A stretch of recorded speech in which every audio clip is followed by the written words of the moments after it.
नमस्कार दोस्तों, स्वागत है आप सभी का MN GK GS पॉइंट में। दोस्तों, हम बिहार पुलिस परीक्षा के लिए GK GS के प्रीवियस ईयर क्वेश्चन को करने वाले हैं।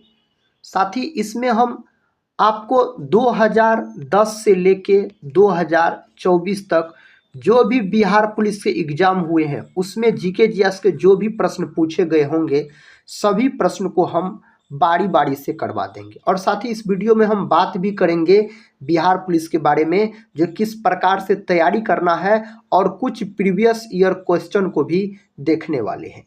तो साथ ही आप लोग इस प्रीवियस ईयर क्वेश्चन के वीडियो को पूरा जरूर देखिएगा अगर आप बिहार पुलिस एग्जाम का तैयारी करेंगे तो चलिए दोस्तों, आज के इस वीडियो को हम और आप मिलके शुरू करते हैं। देखिए दोस्तों, पहले हम बता देते हैं तो साथ ही जो पद की जो संख्या है इसमें बिहार पुलिस का जो वैकेंसी में जो कितना पद है तो है आपको 19,838 टोटल पद है, याद रखिएगा। और फॉर्म भरने का जो साथी समय है यह 18 मार्च से शुरू होने वाला है, 18/3/2025, याद रखिएगा फॉर्म भरने का समय है।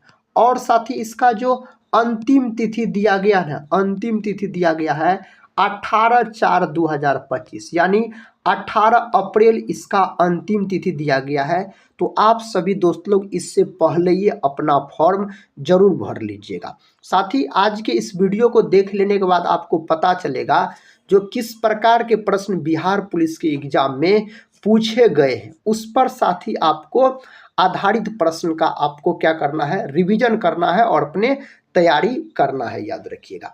साथ ही एक बात हमेशा याद रखिएगा, बिहार पुलिस एग्जाम के अगर आप तैयारी करेंगे तो क्लास 9th और 10th पर आधारित आपके एग्जाम में प्रश्न पूछे जाएंगे, याद रखिएगा। तो साथ ही आप क्लास 9th और 10th पर आधारित बुक से तैयारी कीजिएगा तो आप बिहार पुलिस एग्जाम क्वालिफाई कर सकते हैं। तो दोस्तों, इस वीडियो को आज देख लीजिए, उसके बाद हम क्लास 9th और 10th पर आधारित आपको प्रश्न का प्रैक्टिस करवाएंगे। आप MCQ प्रत्येक दिन लगा सकते हैं इस MN GK GS point YouTube channel पे, याद रखिएगा। साथ ही हम आपको दिक्कत नहीं होने देंगे। बात किया जाए 5 से 6 साल का साथ ही हमको अनुभव है, हम याद रखिएगा क्लास 7 से लेके 10th तक के स्टूडेंट को साथ ही पढ़ा चुके हैं, इसीलिए बोले।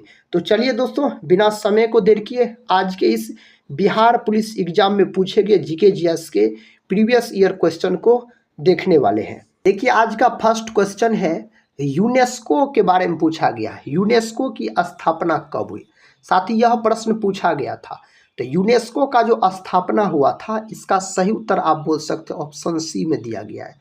16 नवंबर 1945 में इसका स्थापना हुआ था यूनेस्को का। तो ऑप्शन सी यहाँ पर क्या होगा, सही उत्तर हो जाएगा। नेक्स्ट क्वेश्चन कहता है यूनेस्को का मुख्यालय कहाँ है? दोस्तों, यूनेस्को का जो मुख्यालय है यह पेरिस में है। फ्रांस की राजधानी आप बोल सकते हैं पेरिस में यूनेस्को का क्या है तो मुख्यालय है। ओस्लो जो है साथी, यह किसका राजधानी है तो यह है मेरे दोस्त नॉर्वे की राजधानी है।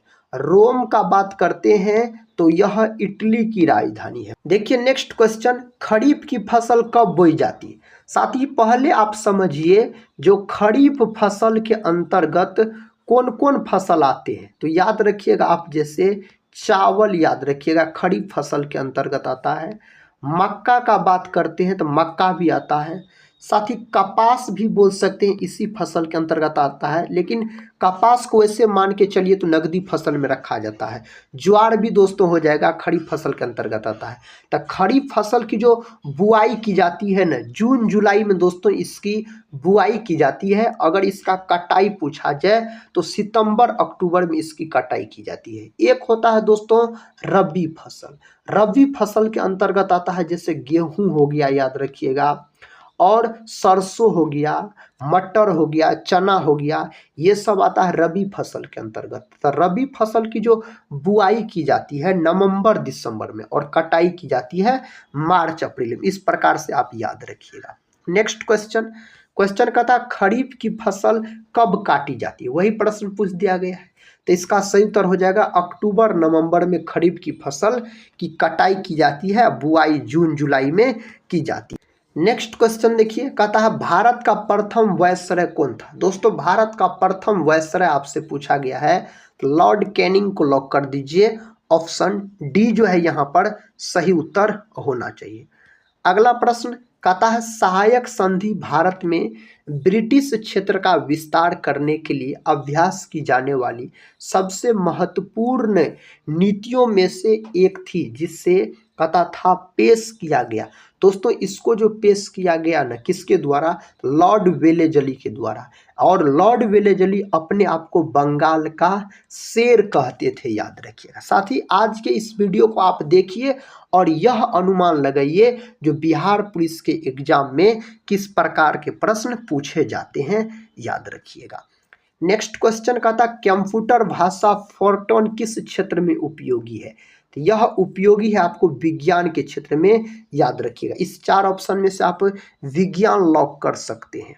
नेक्स्ट क्वेश्चन कहता कंप्यूटर भाषा कोबोल किसके लिए उपयोगी है। साथ ही यह है आपको व्यावसायिक कार्य के लिए बोल सकते हैं। कंप्यूटर का जनक भी आपसे पूछा जा सकता है, तो चार्ल्स बेबेज बोल सकते हैं। कंप्यूटर का दोस्तों दिमाग किसको कहा जाता है, सीपीयू को बोला जाता है। सीपीयू का फुल फॉर्म भी आपके बिहार पुलिस एग्जाम में पूछे गए हैं, सेंट्रल प्रोसेसिंग यूनिट बोल सकते हैं, इसका फुल फॉर्म होता है। Next question doctrine of lens कहता नीति किसने बनाई थी। यह नीति जो बनाया गया था लॉर्ड डलहौजी के द्वारा बनाया गया था। लॉर्ड कर्जन के समय में दोस्तों क्या हुआ था, तो लॉर्ड कर्जन के समय में बंगाल विभाजन हुआ था, याद रखिएगा 1905 में। और बंगाल विभाजन जो रद्द हुआ था यह 1911 में लॉर्ड हार्डिंग द्वितीय के समय में बंगाल विभाजन रद्द हुआ था, याद रखिएगा। प्रश्न कहता निम्नलिखित में से किन कोशिकाओं में नाभिक नहीं होता। नाभिक साथी यानी याद रखिएगा आप जो केंद्रक का बात कर रहा है, तो केंद्रक जो होता है ना दोस्तों एक आरबीसी में नहीं होता, याद रखिएगा। रेड ब्लड कार्पल्स लाल रक्त कोशिका में नहीं होता है। एक याद रखिएगा प्लेटलेटस में नहीं होता। तो इनमें से देखिए क्या दिया गया है, लाल रक्त कोशिका बोल सकते हैं और प्लेटलेट्स दोनों दिया गया है। तो दोनों में से दोस्तों यहाँ पर दोनों सही उत्तर है, याद रखिएगा। आप बोल सकते हैं लाल रक्त कोशिका में वैसे मान के चलिए तो केंद्रक नहीं पाया जाता, इसको आरबीसी कहा जाता है। इसको इरिथ्रोसाइट्स के नाम से भी जाना जाता है लाल रक्त कोशिका को।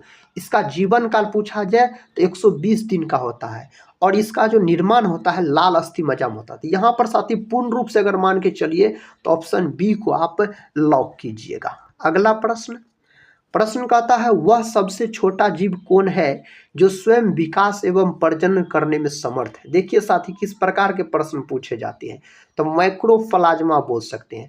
पृथ्वी पर अगर सबसे छोटी कोशिका पूछा जाए तो माइक्रोप्लाज्मा की हो जाएगा, और पृथ्वी पर सबसे बड़ी कोशिका पूछा जाए तो शुतुरमुर्ग की अंडे की हो जाएगा। अगर दोस्तों आपसे मानव शरीर की सबसे बड़ी कोशिका पूछा जाए तो अंडाणु बोलिएगा। मानव शरीर की सबसे छोटी कोशिका पूछा जाए तो शुक्राणु आप लॉक कर सकते हैं। मुगल सम्राट हुमायूं का मकबरा डैश में। दोस्तों मुगल वंश का जो स्थापना किया गया था, किसके द्वारा किया गया था, पहले यह बात याद रखिएगा, बाबर के द्वारा किया गया था। किसके द्वारा, बाबर के द्वारा। और बाबर और इब्राहिम लोदी के बीच 1526 ईस्वी में पानीपत का प्रथम युद्ध होता है, जिसमें बाबर जीत जाता है और इब्राहिम लोदी का हार हो जाता है। उसके बाद बाबर के द्वारा मुगल वंश का स्थापना किया जाता है। तो दोस्तों बाबर के पुत्र थे हुमायूं, तो हुमायूं का मृत्यु हो गया था पुस्तकालय की सीढ़ी से गिरकर। तो इसका मकबरा दिल्ली में, याद रखिएगा। ऑप्शन बी याद रख सकते हैं आप। कहाँ है, दिल्ली में दोस्तों इसका मकबरा है। और इसी के पुत्र थे दोस्तों अकबर, याद रखिएगा। याद रखिएगा किसका सोथी, बाबर के पुत्र हो जाएंगे हुमायूं और हुमायूं के पुत्र हो जाएंगे अकबर। कहता है विश्व बैंक यानी कहता है वर्ल्ड बैंक का मुख्यालय है। दोस्तों वर्ल्ड बैंक का मुख्यालय आपसे पूछा जा रहा है जो कहाँ है, वाशिंगटन डीसी में इसका क्या है मुख्यालय। जेनेवा का बात करते हैं तो जैसे बोल सकते हैं WHO का मुख्यालय, WTO का मुख्यालय, ये सब का मुख्यालय कहाँ है, जेनेवा में, स्विट्जरलैंड के जेनेवा में इसका मुख्यालय है।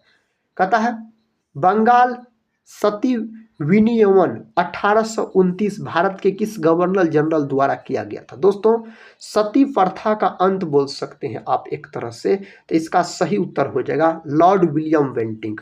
और किसके प्रयास से किया गया था? तो राजा राममोहन राय के प्रयास से किया गया था। किसके प्रयास से? राजा राममोहन राय के प्रयास से किया गया था।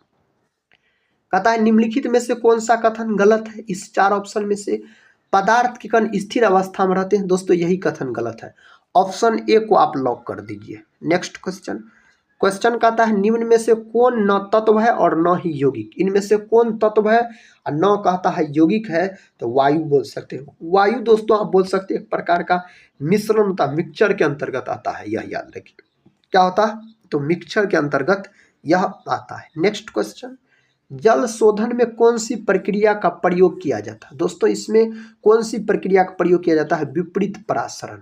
ऑप्शन बी को आप लॉक कर दीजिए। साथ ही वीडियो के अंत में आज आप बता भी सकते हैं कि कितने प्रश्न का आप सही से उत्तर दे पाए, कितने प्रश्न का जवाब दोस्तों आपको पहले ही से पता था। स्वतंत्र भारत के गवर्नर जनरल कौन थे? कौन थे दोस्तों? सही उत्तर Lord Mountbatten. Doctor Rajendra Prasad का बात करते हैं तो इसको देश रत्न के नाम से जाना जाता है और इसका जन्म हुआ था बिहार में। कहाँ हुआ था साथी? बिहार में इसका जन्म हुआ था और देश के प्रथम राष्ट्रपति बने थे डॉक्टर राजेंद्र प्रसाद। कहता है जीवन की मूलभूत इकाई। जीवन की मूलभूत इकाई पूछा जाए कोशिका। कोशिका का खोज किया गया किसके द्वारा? तो बोल सकते हैं रॉबर्ट हुक के द्वारा इसका खोज किया गया। और कब किया गया था? 1665 में। और बोल सकते हैं साथी आप रॉबर्ट हुक ने जिस कोशिका का खोज किया था वह मृत कोशिका था, यह भी बात याद रखिए। ऑप्शन डी में जो राइबोसोम दिया गया, साथ ही एक बार राइबोसोम के बारे में पढ़ लेते हैं। राइबोसोम को बोल सकते हैं आप प्रोटीन का फैक्ट्री कहा जाता है। यह प्रश्न पूछा गया, प्रोटीन का फैक्ट्री पूछा जाए तो राइबोसोम को आप लॉक कर दीजिएगा। Next question.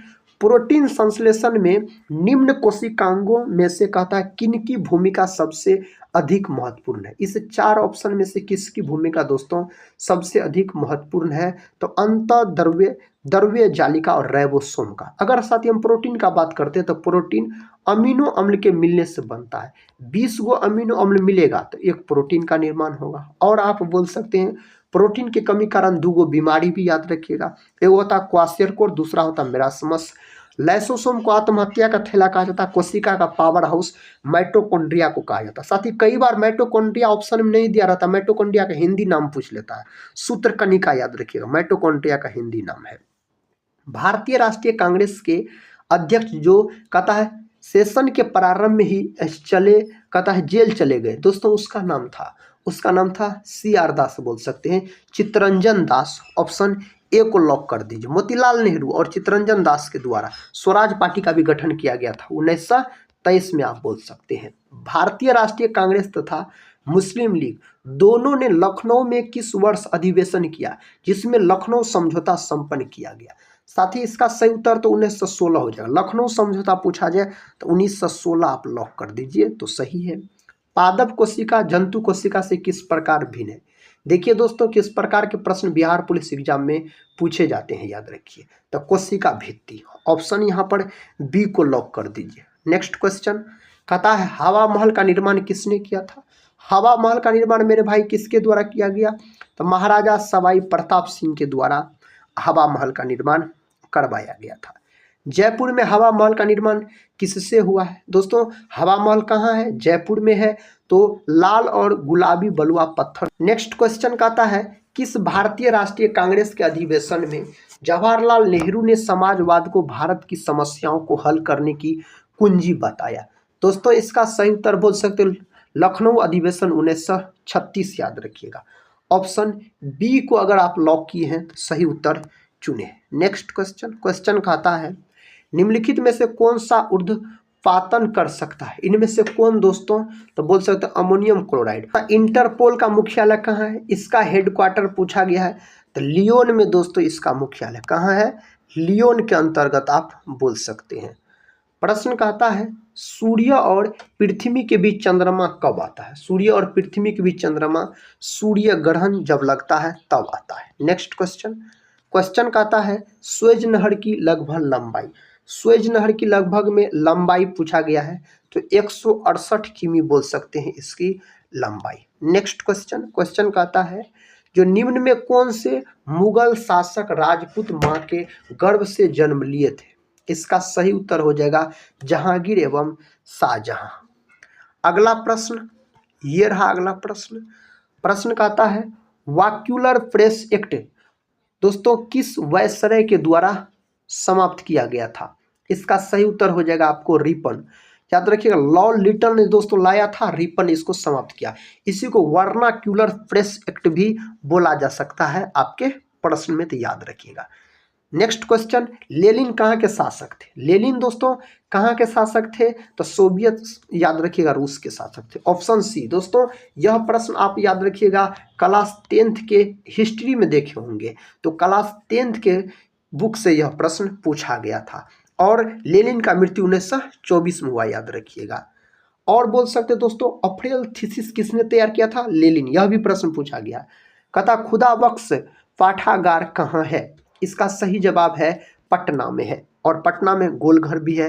दोस्तों एक बार हम बात करते हैं गया का, तो अगर बिहार जीके से प्रश्न पूछा जाएगा आपके एग्जाम में, पूछा जाता है क्योंकि बिहार पुलिस एग्जाम का आप तैयारी कर रहे हैं, तो सबसे गर्म और ठंडा जिला पूछा जाए बिहार का तो गया बोलिएगा। मुजफ्फरपुर दोस्तों शाही लीची के लिए प्रसिद्ध है। किसके लिए? शाही लीची के लिए प्रसिद्ध है मेरे भाइया। नेक्स्ट क्वेश्चन, क्वेश्चन का था फिलिस्तीन किनके विरोध में लड़े? इसका सही उत्तर आपको पता है, ऑप्शन सी यहूदियों, सही उत्तर हो जाएगा। नेक्स्ट क्वेश्चन, क्वेश्चन कहता है सिंदरी कारखाना में क्या बनाया जाता है? इसमें दोस्तों क्या बनाया जाता है? खाद, ऑप्शन बी। अगला प्रश्न कर लेते हैं, ये रहा अगला प्रश्न। कहता है विधायक के लिए न्यूनतम आयु सीमा क्या है? दोस्तों इसका सही उत्तर 25 साल, विकल्प सी 25 साल, याद रखिए। नेक्स्ट क्वेश्चन कहता है नई दिल्ली का शिलान्यास 15 दिसंबर 1911 को दोस्तों किसके द्वारा किया गया था? इसका सही उत्तर होना चाहिए साथी सम्राट जॉर्ज पंचम के द्वारा किया गया था। अगला प्रश्न, प्रश्न कहता है जो विख्यात चित्रकार राजा रवि वर्मा ने तैल चित्रकार सीखी? दोस्तों इसका सही उत्तर ऑप्शन ए में दिया गया, थियोडोर जेनसन से। नेक्स्ट क्वेश्चन, ये रहा नेक्स्ट क्वेश्चन। कहता है पंडित जवाहरलाल नेहरू की सर्वाधिक चर्चित पुस्तक है? इसका सर्वाधिक चर्चित पुस्तक डिस्कवरी ऑफ इंडिया बोल सकते हैं। नेक्स्ट क्वेश्चन, ये रहा मेरे दोस्त नेक्स्ट क्वेश्चन। क्वेश्चन कहता है नीति निर्देशक तत्व में बालकों के लिए निःशुल्क प्राथमिक और अनिवार्य शिक्षा का प्रावधान संविधान के किस अनुच्छेद द्वारा किया गया? साथ ही यह पॉलिटी से प्रश्न पूछा गया, तो इसका सही उत्तर साथी क्या होगा? ऑप्शन ए में सही उत्तर आर्टिकल 45 आप बोल सकते हैं। अगला प्रश्न है, कहता है भारत में मंत्रिपरिषद सामूहिक रूप से किसके प्रति उत्तरदायी है? सही जवाब है लोकसभा के प्रति। साथ ही एक बार हम बात करते हैं लोकसभा का, तो संसद का बात कर लेते हैं, सब इसी में हो जाएगा। संसद आपको अनुच्छेद 79 में है। संसद के 3 गो याद रखिएगा अंग होते हैं, लोकसभा, राज्यसभा, राष्ट्रपति। और संसद के सदन पूछा जाए तो 2 गो सदन, लोकसभा, राज्यसभा। राज्यसभा अनुच्छेद 80 में अस्थायी सदन होता है, इसे भंग नहीं किया जा सकता है। लोकसभा दोस्तों अनुच्छेद 81 में, याद रखिए। उच्च सदन होता है राज्यसभा और निम्न सदन होता है लोकसभा। राष्ट्रपति का पद अनुच्छेद 52 में है। राष्ट्रपति का पद ब्रिटेन देश के संविधान से लिया गया है। कहता निम्न में से किस कंपनी ने दृष्टिहीन लोगों के लिए कहता टॉक बैक कीवर्ड विकसित किया? इसका सही उत्तर आपको पता है, और गूगल के द्वारा हो जाएगा। गूगल साथी यहाँ पर सही उत्तर होना चाहिए। कहता भारत में राष्ट्रीय आय को गणना में किस विधि का प्रयोग किया जाता है? दोस्तों कौन विधि का प्रयोग किया जाता है? तो बोल सकते उत्पत्ति गणना विधि, आय विधि, दोनों। ऑप्शन सी यहाँ पर सही उत्तर लॉक कर दीजिए। नेक्स्ट क्वेश्चन, ये दोस्तों आपको इकोनॉमिक्स के प्रश्न थे, ये है आपको हिस्ट्री का प्रश्न। कहता हड़प्पा सभ्यता किस युग की थी? दोस्तों हड़प्पा सभ्यता कांस्य युग की सभ्यता हो जाता है, ऑप्शन ए याद रखिएगा। नेक्स्ट क्वेश्चन, क्वेश्चन कहता है सिंधु घाटी की सभ्यता में घोड़े के अवशेष कहाँ मिले? साथ ही इसका सही उत्तर Surkotada, option D. Next question, ये रहा नेक्स्ट क्वेश्चन। कहता अशोक के कलिंग युद्ध के विषय में किस अभिलेख से जानकारी मिलती है? अशोक तो सबसे पहले आप याद रखिए मौर्य वंश से संबंधित है, और मौर्य वंश के संस्थापक चंद्रगुप्त मौर्य हो जाते हैं। तो दोस्तों इसका सही उत्तर ऑप्शन डी होना चाहिए, 13वां शिलालेख, याद रखिएगा। नेक्स्ट क्वेश्चन, क्वेश्चन कहता है जो फॉर्ड जोल क्या है? साथ ही यह एक प्रकार का कोनधारी वन प्रदेशों में मिलने वाली मिट्टी है, याद रखिएगा। भारत की मिट्टी का 8 भागों में बांटा गया, आपको पता होगा। प्रश्न का था अंग्रेजों ने क्रिप्स मिशन को भारत में किस उद्देश्य से भेजा था। इसको जो भेजा था ना, इंग्लैंड के युद्ध प्रयत्नों में भारतीयों का सहयोग प्राप्त करने हेतु। ऑप्शन सी साथी सही उत्तर है। आखिरी प्रश्न है दोस्तों, प्रश्न का था भारत में चंदन की लकड़ी के वन सर्वाधिक कहाँ पाए जाते हैं। यह पाए जाते हैं नीलगिरी की पहाड़ी में। तो दोस्तों आप इस वीडियो से आप अनुमान लगा सकते हैं जो बिहार पुलिस एग्जाम में किस प्रकार के प्रश्न पूछे जाते हैं। साथी याद रखिएगा जीके जीएस के एक वीडियो में आपको अनुमान लग गया होगा। दोस्तों हम यही बोलेंगे, आप क्लास 9th और क्लास 10th पर आधारित बुक से रिवीजन कीजिएगा एनसीईआरटी पर। हम साथी हर एक टॉपिक से आपको एमसीक्यू करवा देंगे। तो आप लोग जरूर इस रिवीजन क्लास को देखा कीजिएगा और साथ ही कमेंट बॉक्स में बताइएगा जो आप लोग एमसीक्यू लगाना चाहते हैं। तो साथ ही हम एक वीडियो प्रत्येक दिन अपलोड करेंगे आपको। पहले दोस्तों 2-3 वीडियो अगर प्रीवियस ईयर क्वेश्चन का अपलोड कर दिया जाए तो आपको प्रीवियस ईयर क्वेश्चन कवर भी हो जाएंगे और अनुमान भी लग जाएंगे जो किस प्रकार के प्रश्न बिहार पुलिस में पूछे जाते हैं। और साथ ही एक बात हमेशा याद रखिएगा साथियों, देखिए सीट है याद रखिएगा 19,000 के आसपास, लेकिन साथ ही लगभग में बोल सकते हैं आप 10 लाख 12 लाख 15 लाख भी हो सकता है, इतने फॉर्म भरे जाएंगे। तो सोचिए अगर तैयारी अच्छे तरीका से नहीं कीजिएगा तो साथ ही आपका रिजल्ट होने वाला नहीं है। याद रखिए तो तैयारी जितना मजबूत रहेगा उतना दोस्तों आप तो बोल सकते हैं जो आपका रिजल्ट हो जाएगा। तो दोस्तों आप लोग पढ़ते रहिए और आज के इस वीडियो के बारे में जरूर कमेंट बॉक्स में बताइएगा। हम मिलते हैं नेक्स्ट वाले वीडियो के साथ, तब तक के लिए जय हिंद जय भारत।